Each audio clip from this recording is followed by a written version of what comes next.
Wasn't the prettiest of wins, but Nebraska will take it. They remain undefeated as the Huskers beat Purdue 27-14. Sean, I guess your overall view of this, style points not handed out for these. They'll take a win any way they can get it. I think it was all of our predictions, Andy. I don't think anybody had Nebraska covering the 24 today because we saw some of these potential issues that did appear today. And up front, if you can't protect and generate a ground game, Nebraska was well under 200 yards today on the ground. It's going to make for a rocky road. I think we've learned that the formula to win for Mike Riley is over 200 yards rushing, and they weren't close to that today, which made this game probably a little bit more stressful than a Husker fan would have liked it. I mean, this is a kind of a game where I think we all expected, let's get Riker Fife in, let's relax. But Purdue made Nebraska earn it, and 7-0 is not to be taken for granted. You don't just get 7-0 handed to you, and I think Nebraska learned that today. Offensive line, injuries all over the place. How much can we attribute the offensive struggles to all the injuries up front? I think a lot. I mean, there were so many of those second and longs, third and longs because of protection issues up front.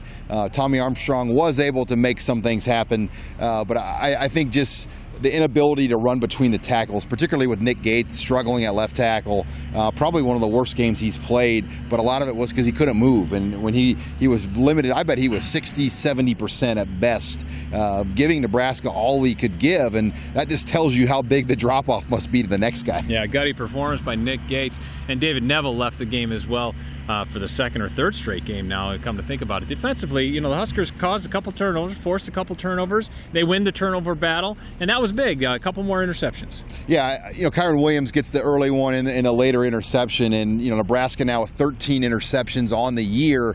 They had just 10 all of last year in 13 games, so that's been a huge storyline. It continues. Wasn't the best day for Lockdown U. The D'Angelo Yancey touchdown was the longest play they've allowed, but I think they bounced back, held Purdue scoreless in the second half, and that was big. And they even held Purdue to less than 100 yards rushing. It was 24 yards rushing on 22 carries, and a lot of that is because sack at yardage. the end, sack yardage, and at the end you got to throw all downs. Now, big picture here. You're going into the two biggest weeks of your season. If you're Nebraska, you're at Wisconsin next week. You're at Ohio State the following week. Two top 10 battles. Are you ready?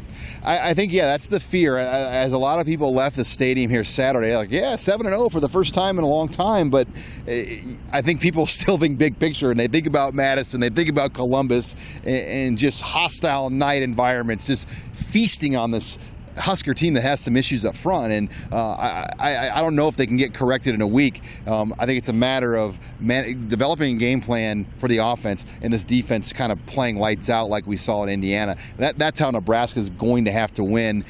Find plays with those receivers because those offensive line issues, I don't see them just getting better overnight. It's going to be a struggle, and I don't know how they go forward with it, especially David Neville and that ankle injury that's continued to haunt him. Well, it was the ultimate get-through game. They got through it with Purdue. Now they will head to Madison, Wisconsin. It's Nebraska and Wisconsin in a top 10 matchup. It's next Saturday, a 6 o'clock kick on ESPN.